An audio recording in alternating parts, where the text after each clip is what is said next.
so for the basic health economics model, I have a whole series of things on this, a whole series of videos that describe the buildup of this model on a step-by-step basis. And I'm not going to go into it in as much effort as I did there, or as much detail as I did there, but I'd like to highlight this model. If we go down to the level of a person within this basic health economics model, what we'll find here excuse me, is just, ladies and gentlemen, a fairly routine depiction of diabetic chronic kidney disease and end-stage renal disease. So diabetes and its precursors and prediabetes, type 2 diabetes, end-stage renal disease, and transplants, okay?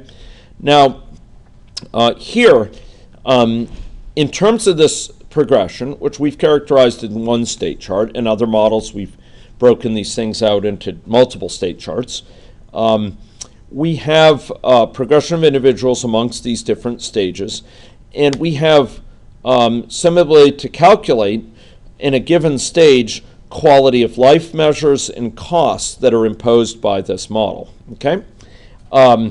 So in a given stage here, we're actually associating the quality of life, this is health-related quality of life, with a certain indicator. This might be elicited through a health utilities index or some other measure, and same thing with costs per year.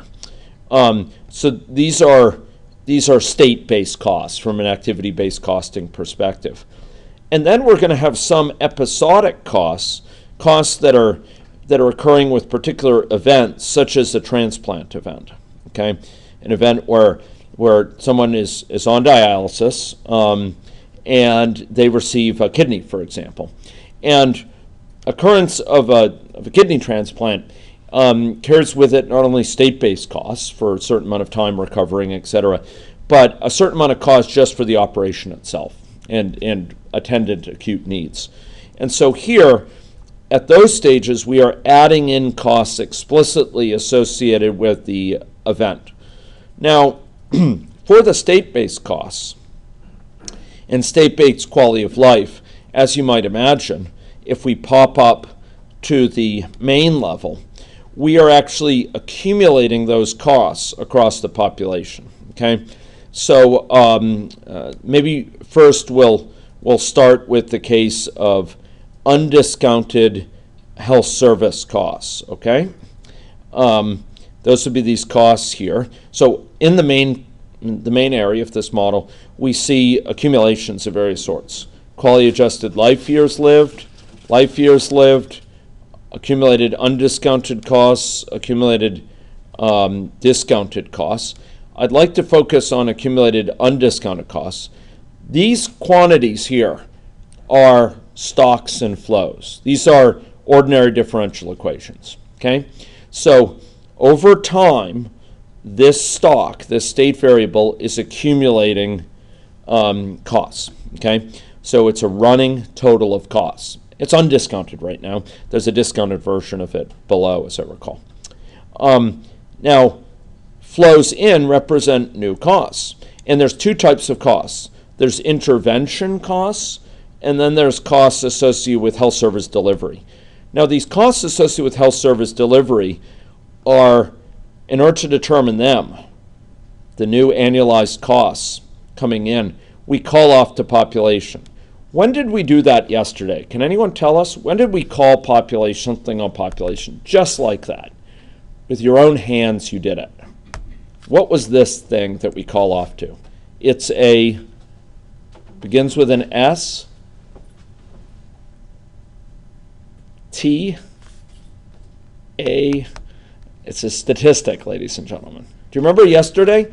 We went in Maine, and we went to population, and we defined, and I'll make my thing larger.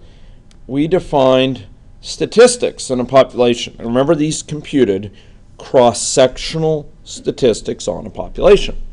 So they summarize the state of that population at any one time. Do you remember that? Okay, so what we're computing up here is a number of things. One is costs per year. And what we're totaling up is item tossed per year. Do you remember what item represents? It's a person in the population. Let's go check what that relates to. So I'm going to unfull screen this. Let's go back to person. Cost per year is exactly what we're assigning to in each of these costs. So this is setting my state, right? So while I'm in this state, I have a certain amount of costs. While I'm in this state, I have a certain amount of costs. And in main, this is accumulating those costs over time, right? Over time in the population, it's scanning through the population and totaling up the cost per year being applied right now, and it's using that as the rate of this flow into the stock. It's integrating those rates up mathematically. It's doing an integral of those rates, summing them up over time, but reflecting the fact that within the course of the year, I may change from being dialyzed to being on a transplant, in which case my cost per year profile evolves, okay? Here, my costs will be accumulating in the first part of the year, it may be higher, and then in the later part of the year, it will be lower. Notice also, ladies and gentlemen, that this transition here for transplant at an individual level increased the accumulated undiscounted cost by $75,000 in one fell swoop. That is basically just directly increasing this. It's $75,000 higher after the transplant. That's an episodic cost. We view it as an event. A transplant occurred, we abstract away from the fact it's a couple days or whatever. We basically just directly increase this cost. And then we have some costs, ladies and gentlemen, that are flowing into this from interventions, including costs associated with lifestyle intervention that are contributing to this. And this is based on something called a dynamic variable, where we have some cost per diabetic lifestyle intervention, and then we have some, and this is aimed at pre-diabetics, and we have a count of pre-diabetics. So we have some number of pre-diabetics who are undergoing this intervention. They are leading to some costs per year being exercised due to that intervention, and this is integrating up those costs as well. It's summing those costs up over time. Okay, so here we have costs totaling up over time, reflecting interventions and reflecting state-related costs and reflecting the other side of activity-based costing and in terms of episodic costs, costs that occur in an event when something happens. All of those are contributing to this total cost profile. And down here, we just have a simple version of this that's discounted according to some discount factor in a discount rate, which is set right now at I think 3%. Yeah, in sort of classic form. Now, similarly, in parallel to this, we have life years being totaled up, and to be clear, life years being totaled up, all you're doing is you're totaling up the size, you're integrating up the size of the population over time. So if we have one person who lives for 10 years or 10 people that live for 1 year, we got 10 accumulated life years out of that. You integrate up, you total up over time the number of people in the population, and that's exactly what this does. Similarly here, what we're totaling up over the population is the number of people in the population weighted by their quality of life. And once again, this is computed with a what? A statistic. So we're calling in the population cumulative quality of life, and if we go look how that's defined here, ladies and gentlemen, this is what we see. Cumulative quality of life is just the sum over the population of people's quality of life. So if you have one person at 0.5 and another person at 1, and those are the only two people in the population, we'll have a total a total across that population of 1.5, and of course if they're in those states for 1 year, we'll have 1.5 quality adjusted life years lived in that population. So that's how these basic health economics components are implemented here. It's a very simple model. We just have these stocks, they accumulate up the costs, they accumulate up quality of life and life years lived, and over time they're accumulating up the basic quantities we can then use in a cost effectiveness analysis. Now, if we watch these, we can go click on these stocks and we could see, okay, these are how qualities are accumulating in the population, these are how my life years are accumulating in the population, and these are how my costs are accumulating in the population here.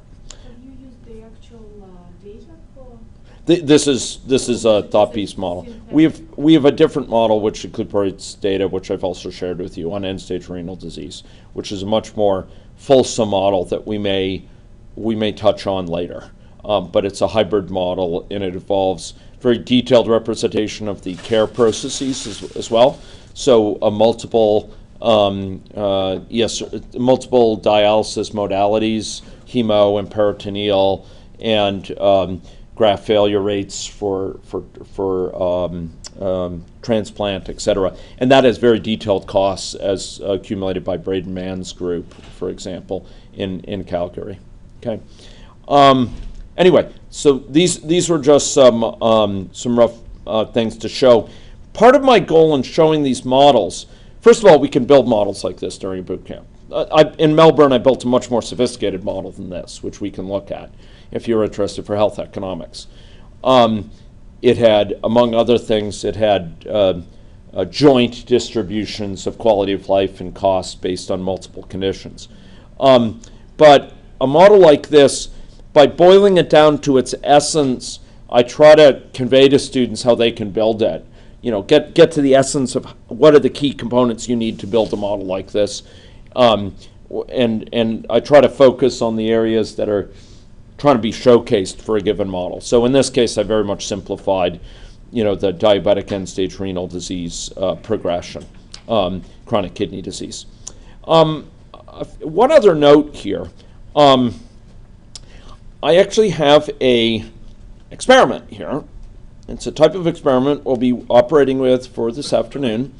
And ladies and gentlemen, it is called a parameter variation experiment. Okay? And this parameter variation experiment is designed to explicitly allow us to perform cost effectiveness calculations. Okay? So it actually runs the model not once, but twice. It runs a baseline, and it runs an intervention case. And it looks at the accumulated discounted costs and accumulated discounted qualities, and it performs an incremental cost effect. It takes an incremental cost effectiveness ratio from that, and gives that result. And that's why it has two runs that it performs with a certain discount rate, and basically, depending on which run it's running, it either intervenes or not for that run. And then down here, it actually can perform a cost effectiveness calculations. Now, in general, you will want to run a model like this, given that it's stochastic, many, many, many times. And there's another version of this model that I believe I've given, a more sophisticated version of this that I believe I've also given to you, and I'd have to double check this, but I certainly should give it to you. I will post it if I haven't. Which is, and Alan, could you remind me of that? And this is a model that I built in Melbourne, which does actually Monte Carlo analysis on this. So it runs it many times and has a CE plane, a cost effectiveness plane, and it plots out the results of different paired runs over many, many different runs. And so there's some variability seen over many runs in the cost effectiveness outcomes for the incremental cost effectiveness ratio. So do you show that Yeah. with the stochastic component. Yeah. And then, so you have, for a particular baseline, and then you'd have an intervention, your various interventions. Yeah. You'd sort of have like a cloud of estimates around Yeah. each of those. Yeah. Why don't I just show it to you? I know where I could find it. I thought I had shown it. I had packed it up to show to you, but if I haven't, I'll post it post haste. But it's this interaction of weight and diabetes, Melbourne, and it was a group of health economists there, and they were just all keen to see this in place. So it's this reducing obesity incident multiple realizations, and so this is running the model sort of in these successive runs, and I have depicted here, and I'm trying to remember where it is, a CE plane. I thought we actually had it graphed out, and I'm wondering if this is not, here it is. Yeah, there's the CE plane. And this is okay. This is just running at there we go. Yeah. So that would have been the one to run.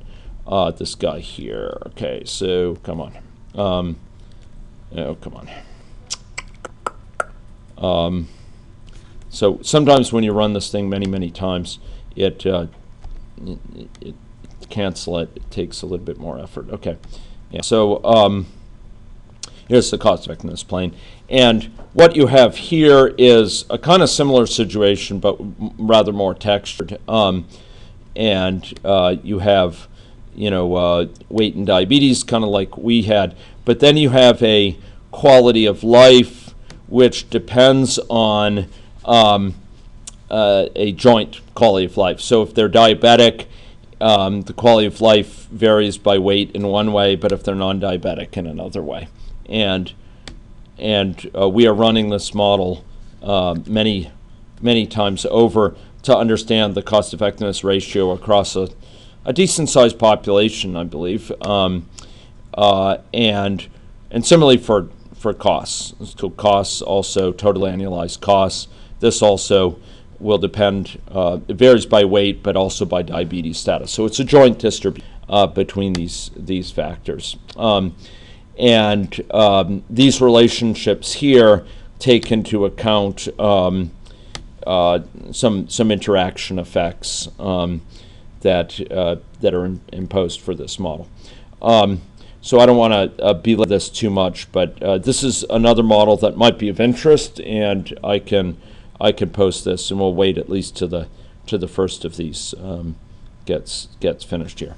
So this is running in what's called multiple cores here, okay,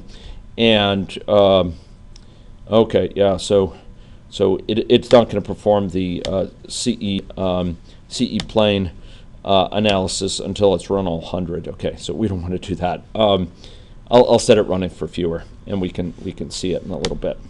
I set it to run overnight while I was in Melbourne, as I recall. Okay, so we'll set this to run just 10 times, let's say.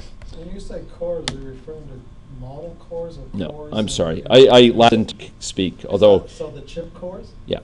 Yeah, it's running it in parallel on my computer. AnyLogic in general is pretty good about taking advantage of the parallelism on your computer. I'm running this in what's called a virtual machine, which is something with which Ron enjoys a measure of familiarity, but maybe it's not familiar to others. But basically, this is kind of like a computer within a computer. It's a Windows within my what's called a Linux computer, and I only gave it access to 2 cores, so it's using 2. But if I run AnyLogic out in Linux, it will run it with four different processors, and it runs it at the same time for different realizations or for different assumptions about the model. And in this case, I'm running a baseline and an incremental, intervention analysis, and then I'm doing that 10 times over. Anyway, we'll come back to this. Meanwhile, I'll load in another model here. So I'm going to stop this recording, and